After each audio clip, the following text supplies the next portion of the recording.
Baik pendengar, sudah kita dengarkan bersama Warta Berita dari Pro3 Radio Republik Indonesia. Dan selanjutnya kita akan hadirkan mimbar agama Hindu di kesempatan malam ini pendengar. Nantinya kita akan hadirkan yang akan disampaikan oleh Bapak Edi Aris Dianton. Selamat malam Pak Edi. Selamat malam. Iya. Selamat ya Bapak. Oke, baik Pak Edi, silakan dimulai. Ya, baik, terima kasih kepada Bapak Abbas selaku penyiar radio RRI Pro 1 Palembang yang telah memberikan kesempatan kepada saya untuk menyampaikan pesan Dharma pada mimbar agama Hindu pada malam hari ini. Baik, para pendengar Pro 1 RRI Palembang, sebelumnya saya ucapkan Om Swastiastu, Om Awignam Astu Namasidam, Om Anubhadrah Kratawo Yantu Wiswata. Kepada Bapak Abbas selaku penyiar radio RRI Pro 1 Palembang yang saya hormati, kepada Bapak Ibu tokoh agama, tokoh masyarakat, dan umat sedharma yang saya hormati, serta generasi Hindu yang kami banggakan. Sebelumnya, terlebih dahulu perkenalkan, nama saya Edi Aris Dianton, penyuluh agama Hindu dari Kecamatan Boemadang, Kabupaten Ogan, Komering Ulu Timur. Sembah sujud bakti senantiasa kita haturkan kehadapan Ide Sang Yang Widiwasa karena atas astung kertawaran nugrahnya, pada kesempatan yang baik ini saya dapat menyampaikan pesan Dharma kepada Bapak Ibu umat sedharma dalam acara mimbar agama Hindu.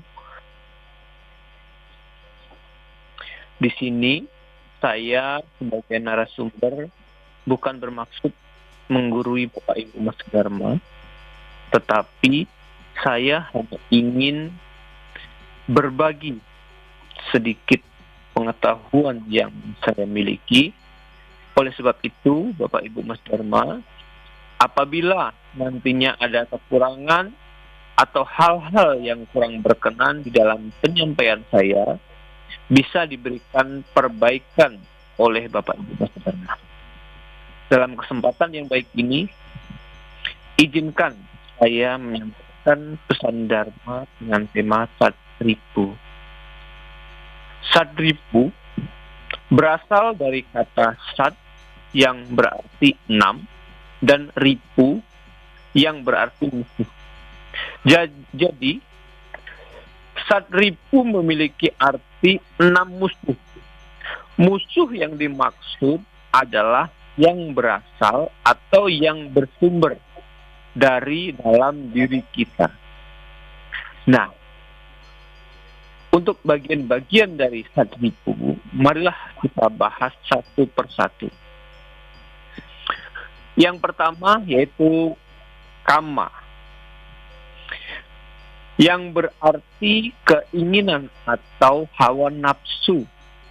Hawa nafsu ini ada pada setiap manusia dan menjadi musuh dari setiap orang.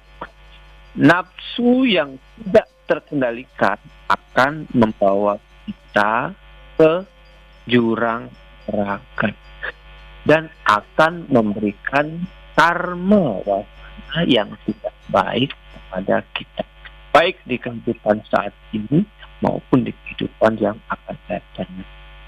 Yang kedua, loba, yang berarti tamak atau rakus. Loba atau tamak menyebabkan orang tidak pernah merasa puas akan sesuatu. Orang yang loba ingin selalu memiliki sesuatu yang banyak dan lebih dari apa yang dimiliki. Dan kalau bisa selalu berpikir, berusaha memiliki lebih dari yang dimiliki oleh orang lain. Bila ia telah memiliki apa yang diinginkannya, maka ia menambah lagi, bahkan dengan yang jalan tidak baik sekalipun. Akibatnya, orang yang demikian itu akan selalu gelisah karena didorong oleh rasa rakusnya. Ia akan tidak pernah merasakan ketenangan sepanjang hidupnya. Yang ketiga, kroda, yang artinya sikap marah. Kemarahan timbul karena pengaruh perasaan dari rasa rakus tadi, rasa loba yang tak dapat terkendalikan, sehingga timbul rasa jengkel, rasa muak, mudah tersinggung, dan lain sebagainya. Orang yang suka marah sebab kemarahan menyebabkan orang menderita. Hal itu pada umumnya orang tidak disenangi oleh orang lain. Sehingga orang yang sering marah akan dijauhi oleh orang lain. Yang keempat yaitu mada. Setelah tadi kama, loba, kroda, yang keempat mada, yang berarti mabuk. Misalnya mabuk karena minuman keras. Bila minuman ini diminum secara berlebihan, maka akan menimbulkan kemabukan. Kemabukan dapat berakibat jelek seperti merusak tubuh, merusak saraf-saraf manusia, dan lain sebagainya. Yang selanjutnya, yang kelima, yaitu matsarya, yang artinya iri hati. Perasaan iri hati ini timbul karena seseorang tidak senang melihat orang lain yang lebih daripadanya atau menyamainya. Ia tidak senang melihat orang lebih bahagia dan lebih beruntung daripadanya. Orang yang demikian merasa dirinya dikalahkan, lebih rendah, malang, dan lain sebagainya. Sehingga timbullah maksud dan rencana jahatnya untuk mencelakakan orang yang dianggap menyayangi dirinya. Nah, itu Bapak Ibu Mas Dharma. Dan yang terakhir, moha, yang artinya bingung. Kebingungan dapat menyebabkan pikiran menjadi gelap, sehingga tidak dapat membedakan perbuatan yang baik dan yang buruk. Tidak dapat berwiwika, tidak dapat membedakan mana yang benar, mana yang salah, mana yang baik, dan mana yang buruk. Dan biasanya lebih cenderung untuk melaksanakan perbuatan yang terkutuk, seperti mencelakakan orang lain, membunuh orang lain, bahkan sampai berpikir atau melakukan perbuatan bunuh diri. Ini karena sifat-sifat yang moha, sifat bingung, yang tidak dapat dikendalikan oleh dirinya sendiri. Untuk menghindari kebingungan di dalam menghadapi segala persoalan, maka perlu pengendalian pikiran, kuatkan serada dan bakti kepada ide Sang Hyang Widi Wasa. Bapak Ibu umat sedharma, pendengar Pro 1 RRI Palembang yang berbahagia, perlu kita ketahui, sadripu dapat berakibat tidak baik, dapat berakibat buruk, berbahaya bagi keselamatan, ketenangan, ketentraman, kebahagiaan, dan kecerdasan. Kita memiliki cara tersendiri untuk mengendalikan, untuk meredamkan dan mengatasi sadripu Bapak Ibu Mas Dharma. Salah satunya yang pertama yaitu melalui upacara agama Hindu. Manusiaatnya misalnya, terutama potong gigi, sebagai simbol untuk mengingatkan bahwa musuh itu bersumber dari dalam diri sendiri dan harus diredam, harus dilemahkan agar tidak menguasai diri sendiri, agar musuh tidak menguasai kita, tetapi kita yang menguasai musuh tersebut dan mengendalikannya, mengendalikan sadripu atau 6 musuh yang ada di dalam diri kita. Yang kedua, dengan memperdalam dan mengamalkan ajaran kesusilaan, terutama Trikaya Parisuddha, Panca Yama Brata, Panca Niyama Brata, Catur Prawesti, Catur Paramita, serta ajaran-ajaran agama Hindu yang lain. Bapak Ibu umat sedharma, pendengar Pro 1 RRI Palembang, berbicara tentang musuh, sesungguhnya tidak hanya ada pada zaman ini saja, tetapi sudah ada sejak zaman dahulu. Di dalam agama Hindu disebutkan ada 4 zaman, yaitu zaman Kertayuga, Tertayuga, zaman Dwaparayuga, dan yang terakhir zaman Kaliyuga. Zaman Kertayuga disebutkan bahwa di situ 100% tidak ada kejahatan. Karena pada saat itu kita hidup bersama ide Sang Yang Widiwasa, hidup bersama para dewa. Oleh sebab itu disebutkan tidak ada kejahatan dan 100% kebenaran. Zaman Tertayuga itu kejahatan mulai berkurang 25%. Dan kebenaran itu ada 75%. Di situ disebutkan bahwa musuh ada di seberang. Seperti halnya disebutkan dalam cerita Ramayana. Cerita Rama dan Sinta dan memiliki musuh Rahwana. Yang ketiga, zaman Dwaparayuga, musuh semakin mendekat. Yang awalnya di seberang lautan, pada zaman Dwaparayuga, musuh semakin mendekat, ada di dalam lingkungan keluarga. Diceritakan dalam cerita Mahabharata, yaitu perselisihan serta pertempuran antara Pandawa dan Kurawa. Dan yang terakhir yaitu zaman Kaliyuga atau zaman saat ini. Musuh tidak lagi berada di seberang lautan.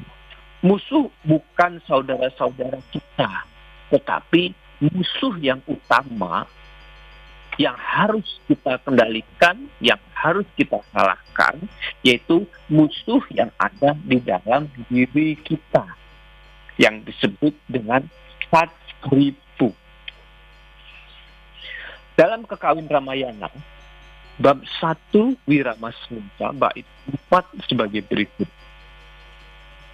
Ragadi musuh bepareng, rihati yutong banghanyu, tanhana madah nawa, jika tanhana risire, prawira wihikan sirmu niti.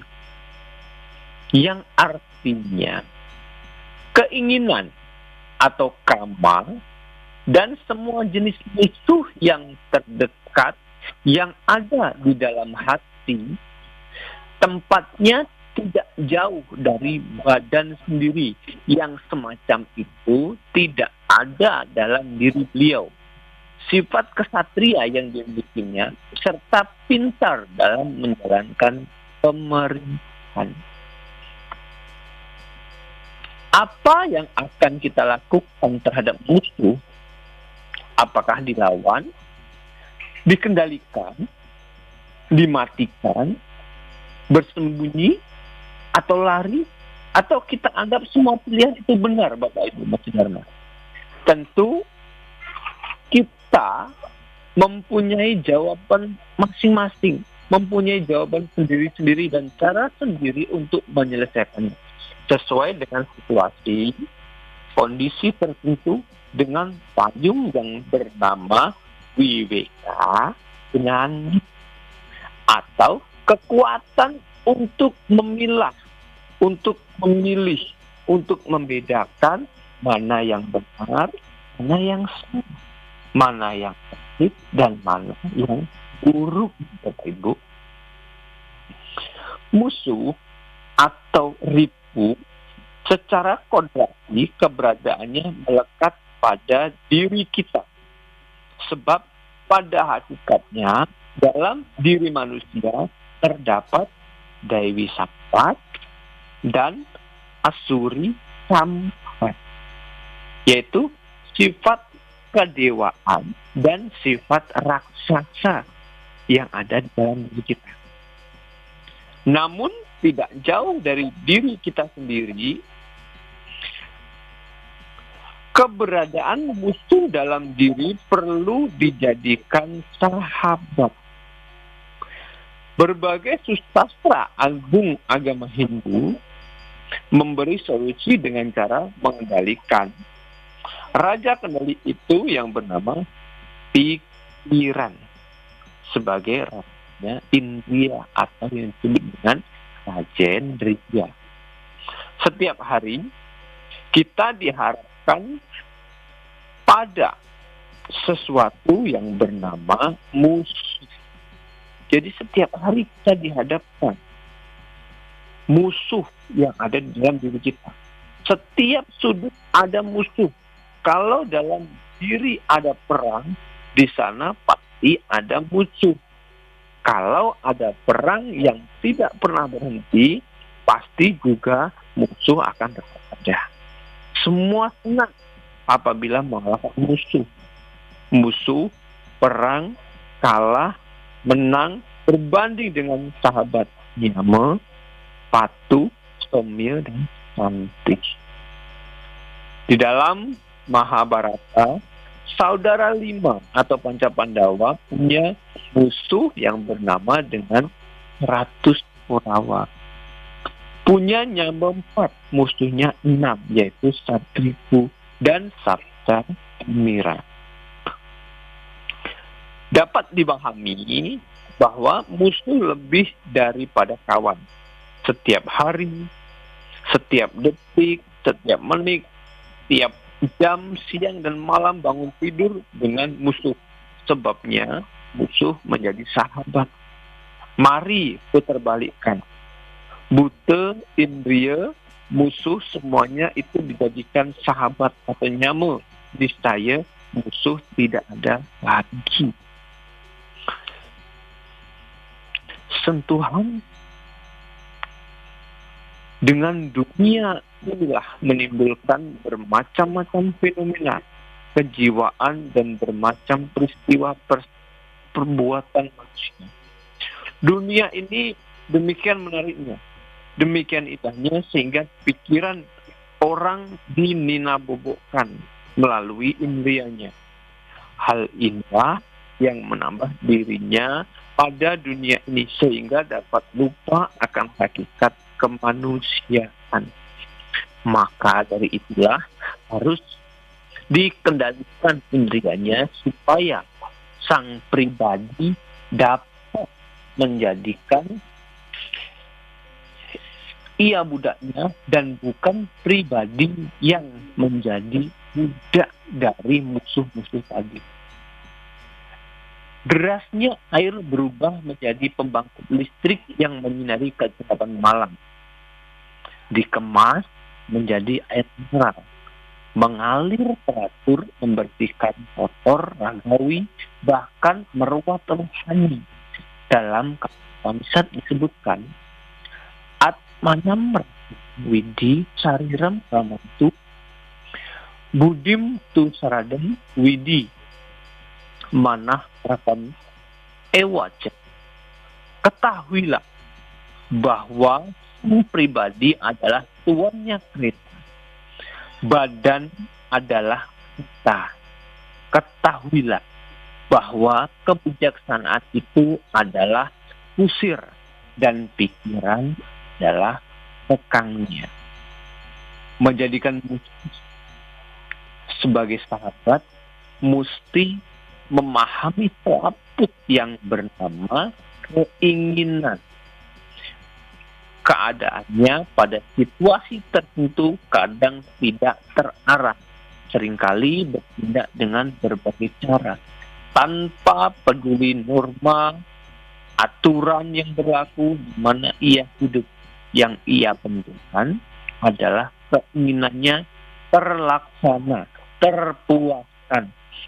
Ia tak peduli apakah itu menyebabkan orang lain dan lingkungannya menderita atau tidak. Yang ia inginkan adalah segala objek yang mempesona di luar dirinya.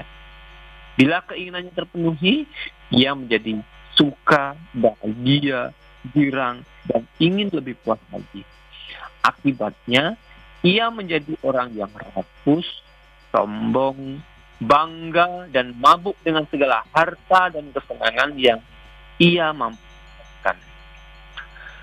Bapak Ibu umat sedharma, pendengar Pro 1 RRI Palembang, sebaliknya, bila keinginannya tidak tercapai, ia menjadi berduka, benci, marah, dan sedih. Iri jika melihat orang lain berhasil. Keinginan yang tak terkendali adalah sumber penderita berwajah tua, yaitu suka duka. Lebih tepat diumpamakan sebagai candu yang membuat sang penikmat ekstasi, ia kecanduan, menjadi linglung dan kebingungan karena mentalnya terganggu. Di dalam Bhagavad Gita, Adhyaya 2 sloka 62 menyebutkan bagaimana proses terjadinya ketidakbahagiaan karena hilangnya kebijaksanaan yang menjadi akar dari segala perkara hidup. Bila seseorang selalu memikirkan benda-benda duniawi, ia akan terikat padanya. Dan ikatan itu muncul keinginan, dari keinginan muncul kemarahan. Dari kemarahan muncul kebingungan dalam diri sendiri. Dan dari kebingungan lalu kehilangan ingatan. Dari hilang ingatan muncul kehancuran. Dan dari kehancuran kebijaksanaan ia akan hancur diri sendiri. Membuka tabir musuh untuk menjadi sahabat utama itu adalah cara mengendalikan diri. Yang terpenting adalah menguasai indria. Karena indria yang menghubungkan manusia dengan dunia-dunia ini. Dunia dengan berbagai objek kesenangan. Dengan menguasai indria, maka keinginan yang timbul dari dirinya dapat diarahkan kepada tujuan-tujuan yang baik. Yang membawa keselamatan pada diri kita. Pikiran merupakan sumber keinginan. Ialah yang menggerakkan perbuatan yang baik maupun yang buruk. Oleh karena itu, pikiranlah yang segera patut dikendalikan. Indria adalah surga dan neraka, sumber bahagia dan celaka. Bila ia dapat dikendalikan, seseorang akan mendapatkan surga, kebahagiaan. Bila tidak dapat dikendalikan, maka neraka yang ia dapatkan. Langsung atau tidak, kita banyak memiliki lawan atau musuh. Mengapa? Karena kita memiliki sifat, kemampuan, karakter atau keinginan tertentu. Jika bertentangan dengan itu, biasanya kita sering tidak nyaman. Bahkan mereka dirasa mengganggu psikis kita.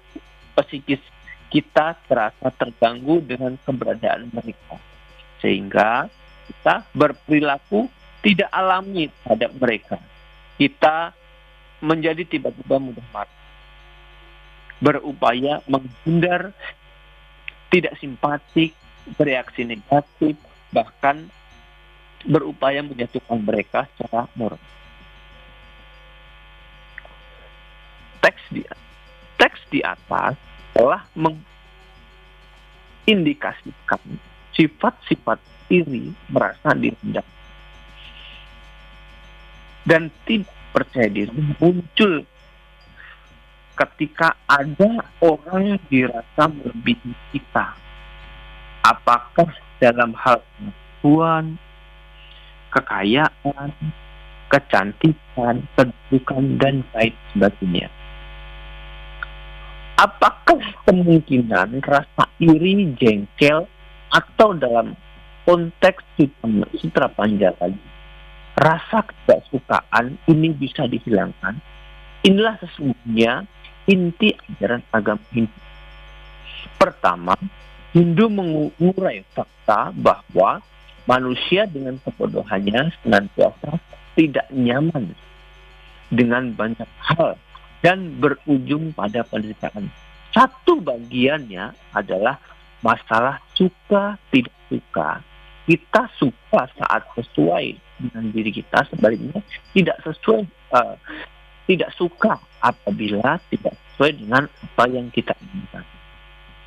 Semakin tinggi kita menjadikan diri atau hal yang diyakini sebagai standar atas apa yang terjadi, semakin banyak hal yang tidak kita sukai.